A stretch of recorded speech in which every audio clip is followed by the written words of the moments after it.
감사하게 14주년 기념주일을 딱 기점으로 해서 이제 능력 받은 거예요. 그래서 이제 그동안에는 가랑비로 목회하다가 14주년 기념주일을 딱 기점으로 해서 이제 소낙비도 갖게 된 거예요. 소낙비도 갖게 되면서 우리 교회에서 일어난 놀라운 일들 몇 분 우리 교인들 불러가지고 직접 우리 인터뷰 형식으로 증언 좀 해드리겠습니다.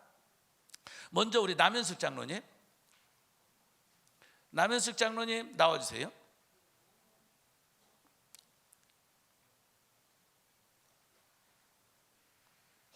예, 우리 남현숙 장로님 마이크 거기 있죠? 예. 오케이.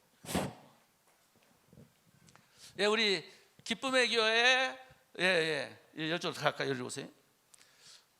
남 장로님이십니다. 안녕하세요. 반갑습니다.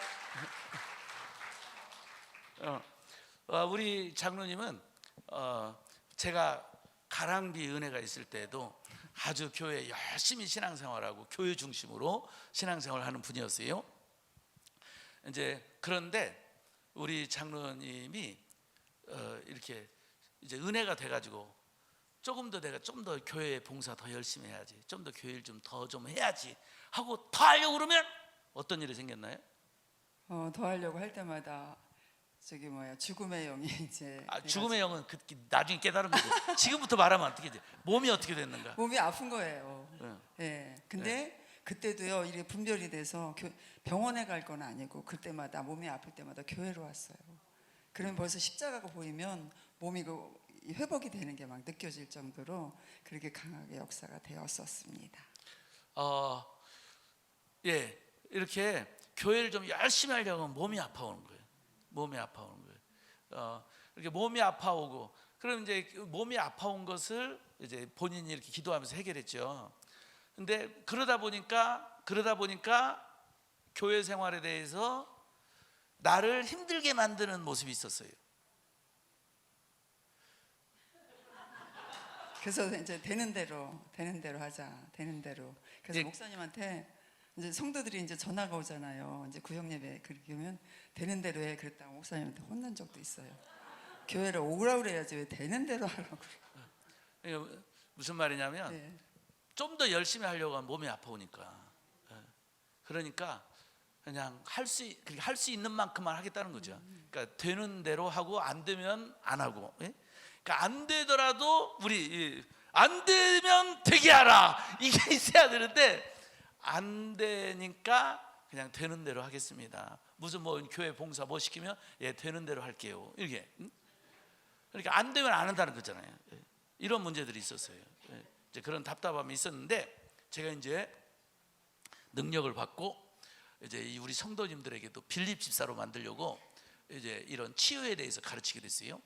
가르치고 있는데 우리 장로님이 그때는 권사님인데 권사님이 막 몸이 너무 아파가지고 목사님 몸이 아픈데 못 올 상황이었는데 그래도 왔는데 너무 아파가지고 더 이상 성경 공부 못 하겠습니다 한 거예요. 그래서 그럼 이론 공부는 그만하고 실제 그러면 해봅시다. 치유 사역을 해봅시다. 해가지고 사역했을 때 놀라운 일이란 거예요. 귀신이 나온 거야. 그 귀신이 입을 통해 말한 거예요. 신앙생활 열심히 하는 우리 권사님이고, 물론 이제 되는 대로였지만 그 귀신이 어떤 귀신? 저희 친정엄마께서 굉장히 이렇게 삶을 정성을 들이셔서 사시는 분이었어요. 그때 장독대에다 정한수를 떠놓고 이렇게 늘 기도를 이제 애들 오빠들이 이제 학교를 뭐 입학한다거나 그러면 늘 정한수를 떼어놓고 이렇게 이제 기도를 드렸어요. 근데 그 영이 들어왔다는 거예요. 그게 태중에서 들어온 거예요. 태중에서 들어온 거예요. 그 귀신이 권사님까지 되어 있는데도 그 귀신이 떠나지 않고 권사님 안에 있었던 거예요. 그러면서 우리 권사님이 조금 교회를 좀 열심히 하려고 그러면 몸을 아프게 한 거예요. 그래서 그 귀신을 그날 쫓아내. 아니 그날 이제 저녁 남편 들어온다고 저녁밥 해줘야 된다고 그러더라고요. 그래서 그럼 갔다가 또 와라. 그래서 가서 저녁밥 해주고 놓고 그리고 이제 또 교회 온 거예요. 그때 저희가 하루에 3번씩 기도를 했어요.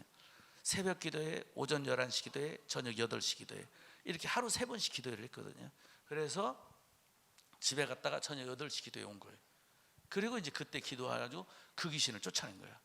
그 귀신 쫓아내고 난 다음에 우리 장로님 어떻게 됐죠? 예, 그 귀신 쫓아낸 다음에 이제 그러기 전에 이제 그 역사가 있기 그 전에도 성령의 충만을 받았어요. 기쁨의 교회 오는 날부터 막 기쁨을 주셔가지고 그 은혜는 감당이 안 됐어요. 그렇게 이제 은혜를 충만하게 하다가 그날도 목사님께서 이제 이론 이제 귀신에 대한 축사 사역에 대한 이론 공부를 하자고 어떤 권사님 댁에 사는데 아침부터 몸이 아프기 시작했어요. 아무런 이유도 없이. 근데 점점 몸이 아프기 더 시작하더니 이 뼈를 쪼개는 것 같이 아플 정도로 그렇게 몸이 아팠어요. 근데 이제 그때 목사님께서 이제 공부하다가 이런 공부는 그만하고 이제 실제로 해보자 그러고 저를 눕혀놓고 이제 막 쫓아내는데 거기서 안 돼서 교회로 와가지고 또 이제 계속 하게 됐지요, 기도를. 그래서 그때 이제 엄마께서 이제 친정 엄마께서 섬기던 그 영이 떠나가게 됐어요. 그러면서 이제 제가 이제 되는 대로 해 그런 언어가 싹 없어졌고 그리고 이제 너무 힘들었어요. 그래서 이대로 죽는 거 아닌가, 이대로 죽겠구나 그런 상황도 있었어요. 그랬는데 이제 그 죽겠다 이 말이 싹 사라졌어요. 그 말이. 그리고 이제 그때부터는 이제 되는 대로가 없어지고 열심히 안 되면 되게 하고 그래서 결국 장로님까지 드신 거죠. 네, 맞아요. 할렐루야.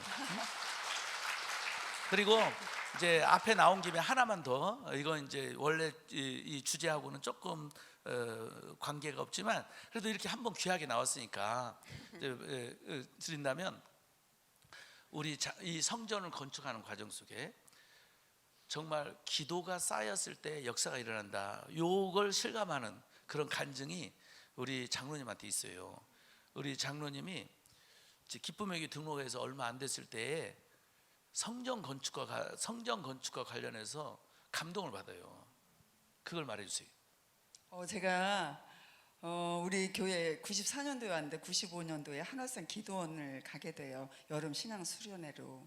근데 그때 하나님께서 제 마음에 오는 말씀이 네 입을 크게 열어 기도하라, 네가 복의 근원이다, 이 말씀을 주셨어요. 그래서 거기서 막 울면서 하나님, 저는 가진 것도 없고 갖춘 것도 없어요. 그리고 막 울었거든요. 그러면서 이제 교회 부흥에 대해서 마음을 갖게 하셨어요. 그러면서 가을날 이렇게 점심 식사를 하고 있는데 이제 가을날이었어요. 오후쯤 됐는데 식탁에서 이렇게 있는데 교회 건축에 대한 마음을 주셨어요. 그래서 그 주부터 매주 건축헌금을 벽돌 한 장값, 벽돌 한 장값을 지금까지 해오고 있어요. 그때부터 벽돌 한 교회 장값, 이제 건축에 대해서 벽돌 한 장값을 여러분의 상상에 맡기겠습니다. 매주 벽돌 한 장값으로 매주 헌금을 한 거예요. 매주 지금까지. 말 그대로 한 장값 한 장, 한 장값. 한 장값 한 장. 그 한 장이 무슨 색깔인지 여러분 생각하고. 근데 이제 가격은 이제 천차만별이니까 한 장. 아무튼 벽돌 한 장값 한 장을 계속 건축헌금을 한 거예요. 그 건축헌금 20년을 그렇게 한 거예요.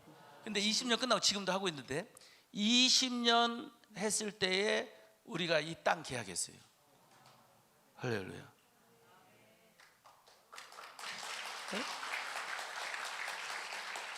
근데 이제 이 모든 것이 이제 우리가 다 주님의 머리시고 우리가 지체잖아요. 근데 한 지체로 하나님께 이제 이렇게 제 마음을 드린 거죠.